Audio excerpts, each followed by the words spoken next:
За Монгол Улсын 2021-ээс 25 онд хөгжүүлэх 5 жилийн үндсэн чиглэлийн тайлангаа бид нар хэлцэж байна. Тэгэхээр Монгол Улсын урт хугацааны хөгжлийн бодлого батлагдсанаас хойш нэгсэндээ 5 жилээр бид нар сонгуулийн циклтэй сөрж үндсэн чиглэлээ 5 жилээр анх удаага гүйцэтгэлийн тайлангаа хэлцэж байгаа жишгэлтэй. Урд нь бол үндсэн чиглэл бол 1 жил байсан. За тэгэхээр энэ урт хугацааны бодлогын ерөөсөө гол үндэс нь бид нар чинээлэг дундаж давхархаа яаж хүн амынхаа дийлэнх 80%-аас дээш байх вэ? Энэ дээр яг хоёр асуулт байна. За эхнийх нь бол нэгэнтээ хэд байгалийн баялгаас хамааралтай оронд энэ баялагын зөв шудраг хуваарлтыг бид нар хэрхэн хийх вэ? Энэ бол үндсэн хуулинд туссан концепт л дээ. Үндсэн хуулиндаа бид нар үндэсний баялагын сангаар дамжуулж тэгш шудраг хуваарлтыг хийнэ. Энэ үндсэн хуулийн үг шүү. За тэр дундаа энэ үндэсний баялагын сангийн хуулиач баталчлаа. Олон жил ярьж, олон жил маргаж баталсан. Энэ хуулийн хэрэгжилт яг одоо хаана юм бэ? Үндэсний баялагын сангийн хууль. За тэр дундаа хуримтлалын сандаа бид нэр стратегийн ордын ногдол ашигын 34% хуримтлуулж хүний хөгжил рүүгээ хөрөнгө оруулалт хийсэн. Тэгэхээр энэ стратегийн ордуудаа хийж байгаа хилцэлд ажлын хэсэг гарсан гэж дуулсан. Энэ яг хаана юм? Энэ хилцлээ бид нэр хийж чадахгүй юу? Энэ үндэсний баялагын сангийн тухай хуулиа бид нэр авилуулж чадахгүй юу?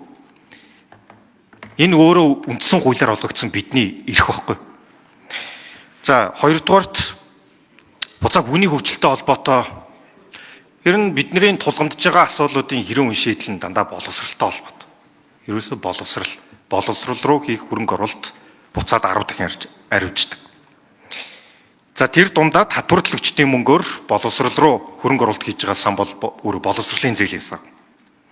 2025 оны төсөвдөр 158.4 тэрбум буюу түүхэндээ хамгийн том дүнтэй батлагдсан. Гэхдээ эндээс маш олон оюутан суралцагчдаас тэдний аав ээжээс байгаа маш том хүлээлт. Энэ 158.4 тэрбум төгрөг хэрхэн зөв шудраг ашиг сонирхлоос ангид эзэндээ очих вэ? За яг энэ 7 хоногт 2 хоногийн өмнө боловсрол сайн шинжилгээ спортын байнгын орооноос бид нар боловсролын зээлийн сангийн шинжилгээтэй холбоотой Монгол Улсын засгийн газар чиглэл өгсөн тогтоол батлуулсан. Өнөөдөр энэ 158.4 тэрбум төгрөгөөр олгогдож байгаа энэ буцалтууд тусламж, зээл, тэтгэлэг 30 жилийн хугацаанд 28 удаа нэмэлт өөрчлөлт орсоор байгаад хүн ойлгохын аргагүй болсон ганцхан журмаар зохицуулж ирсэн. Өнөөдөр энэ журмаар энэ нэмэлт өөрчлөлт орсоор байгаад хүн уншаад ойлгохын аргагүй болсон энэ журмаар яваад ахаар асуудал нь нуглаа үсээд дуусахгүй байгаа юм л да. Гадаад доод зээлийн иргэн төлөлтүүд байна. Өнөөдөр хэд ялгууртай байдал гарсан байгаа л да. Та нар боддоо гадаад зээл авсан оюутнуудын зээлийн иргэн төлөлт 98% байгаа. 98% шүү. Яагаад гэвэл тэд нар Монгол банкны зээлийн мэдээллийн санд ордог. Гэтэл гадаад зээл авсан оюутнууд иргэн төлөлт нь ердөө 4%. Асуудал болгож гаргаж ирснээс хойш 4% болж байгаа. Тэгэхээр энэ өөрөө цаанаа тэр оюутан суралцагчдын эрхийг зөрчсөн асуудал болоод байгаа юм л да. Энэ хэд ялгууртай байдлыг хизээ бид нэр зогсоох. Тэр Монгол банкны жигсаалтанд яагаад тэр гадаад дотоод оюутныг ялгаргүйгээр өгч болдгоо юм бэ? Яриад 2 жил болж байгаа. Энэ тэгвэл хэрхэн ажил хэрэг болох вэ? Тэгэхээр энэ дээр бас сайдаас ойлгомжтой тодруулах. За үндэсний баялагын сан бас л энэ урт хугацааны хөгжлийн бодлого дээр тусгагдсан. Тэгээ яг дистралийнхаа дагуу л явж байгаа зорилго. Тэрнээс гинт шинээр гаргаж ирээд гинт шин юм бодож олцоод ингээд байгаад байгаа зүйл биш. Үндэсний баялагын сан энэ 5 жилийн зорилтын 4-ийн 6 дээр байгаа. Үндэсний баялагын сан байгуулна. Энэ асуудлыг 3 үе шаттай хэрэгжүүлнэ гэдэг. 4-ийн 6-гийн нэг дээр үндэсний баялагын санг эрх зүйн орчныг бүрдүүлнэ гэсэн. За бид нар хуулиа баталсан. 4-ийн 6-гийн 2 дээр баялагын сангийг засаглалын хувьд олон улсын зохистой зарчмуудыг тодорхойлж 3 сан болон холбогдох дүрмүүдийг батлуулна гэсэн. За үүнийгээ бид нар хийцэн. 4-ийн 6-гийн 3 дээр баялагын сангийн хууль зааснаа дагуу орлогын их үүсвэрүүдийг санд төвлөрүүлж нэгдсэн менежментийн зохион байгуулна гэсэн. Энэ хэсэг дээрээ явж байгаа л гэж ойлгож байна. Одоо бид нар хилцэл хийж байгаа Тэгээд баялагын санд бол сангууд бүрдэж байгаа. Одоо за Эрдэнэт болон одоо бусад оюутлогоо за бусад одоо стратегийн ордуудын 34% бол өнөөдөр иргэдийн хуримтлалын одоо данс болсон гэсэн үг. Энэ асуудлыг бид нар ариужуулахын төлөө хилцлүүд хийгээд явж байгаа. За энэ дээр бид нар парламентын баталж өгсөн хуулийг л хэрэгжүүлж байгаа. За нөгөө талаараа баялагын сангийн эрх зүйн орчинд орооногийн гэрээ хийгдсэн. Энэ хамаагүй давуу талтай гэрээ болсон өмнөх гэрээнүүдээс.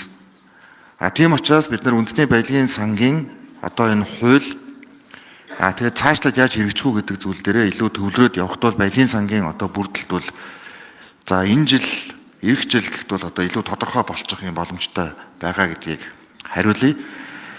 За боловсролын хувьд чухал за боловсролын хувьд бол боловсролын салбарыг бид нар энэ бол зүгээр ингээд нэг салбар гэж бол бас харж болохгүй. Наранбаяр сайд сууж ин боловсрол өөрөө хөтөлмөрийн зах зээлийг бүрдүүлэх ирээдүйн одоо манай хүний нөөцийн асуудал. Боловсролын салбар Монгол улсыг авч явах ирээдүйн иргэд юунд ичгэж найдах вэ гэдэг төлөвшил авах тухай асуудал. Боловсролын салбар өөрөө гэр бүлийн асуудал. Боловсролын салбар өөрөө эдийн засгийн асуудал. Боловсролын салбар өөрөө инновацийн асуудал. Тийм ч учраас боловсролтой холбоотой бас олон реформуудыг одоо манай Инх хамгааллын сайд өнгөрсөн хугацаанд эрх зүйн хувьд нь бол бүрдүүлсэн. Боловсролын салбар өөрөө төвөгжрлийн асуудал. Тийм учраас бид нар эх жилийг одоо засгийн газраас боловсролын одоо багц асуудлыг дэмжих ийм одоо жил болох нь зүйтэй гэж засгийн газар дээр бол яригдчихэж байгаа. Би бас парламентын гишүүдтэй уриалж байна. За бид нар яагаад ингэж жил болоод зарлаад байна вэ гэхээр санхугаа илүү тодорхой нэг салбар руу үр дүнтэй зарцуулахын тулд л тэгээд байна. За баярлалаа. Үнэхээр ерөнхий сайдын хэлж байгаачлан хэлсэнчлэн одоо бид боловсролыг бол энэ улс орны ирээдүй энэ боловсролыг бол одоо тэгш боломжийн ийм талбар гэж харж байгаа.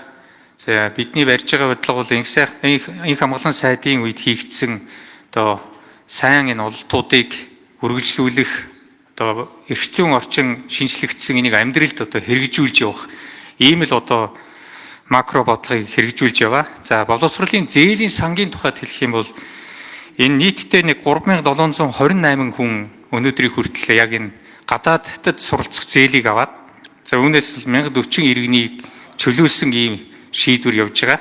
За тэгэхээр энэ шийдвэрийн дагууд бол бид зарим нэгэн буцаж төлөгдөхгүй байгаа асуудлыг бол судалж байна. Тэгээд нийтдээ өнөөдрийн байдлаар бол энэ одоо ингээ харахад энэ 1040 иргэний бол 30.4 сая ийм Америк долларын зээл. За ингээд зээлийн хүү чөлөөлөгдсөн байгаа. Тэгэхээр зэрэг дотоодод суралцсан хүмүүсийн мараг 98% буцаага төлцсөн байгаа юм.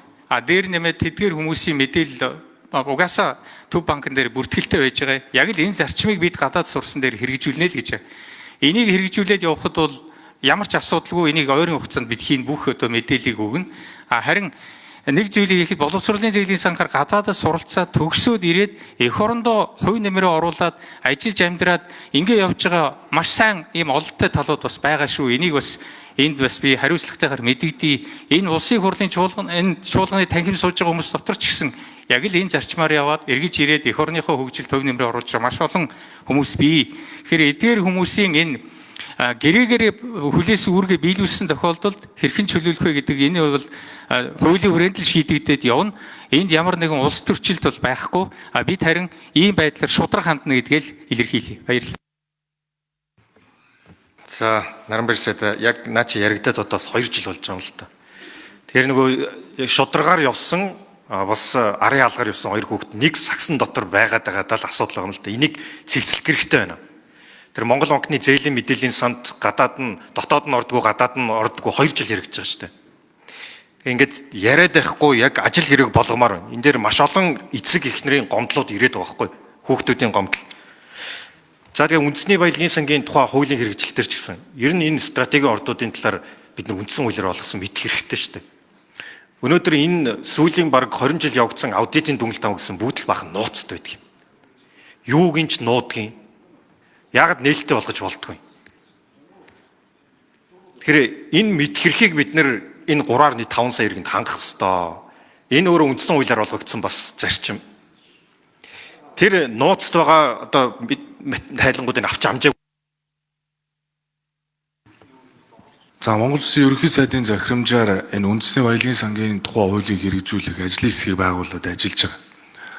За 2007 онд их хурлаас гарсан тогтоол дээр нэгдүгээр авсралтаар нь тэр 15 стратегийн ордыг тодорхойлсон. Жилийн дараа нэг нэмсэн. Энэ тогтоолын 2 дээр бол 39 стратегийн ордыг жагсааж бичээд энэ стратегийн ордод хамааруулах нь зөв буруу юу? Асуудлыг их хурлаар шийдэ гэснээс хойш даруй 18 жил болж байна. Одоо. Тэгэхээр яагаад энэ цаг хугацаанаас хойш энэ ажлыг хийгээгүй вэ гэдэг дээр анхаарах хэрэгтэй. За засгийн газрын энэ авилгатай тэмцэж байгаа нээлттэй ил тод байдлыг хангуулах асуудал дээр шилэн ажиллагаа явагдсан. Үүний хүрээнд 815 мянган юнит гэж мэдээлэл ил болсон. Үүний тусламжтайгаар өнөөдөр төсөвлөлтч бай, төлөвлөлтч бай, хяналтч бай нэг тогтолцоо руу шилжсэн үр дүнд засгийн газар өнөөдөр шийдвэр гаргалтанд их хөгжлийг ашиглах бололцоо бүрдсэн.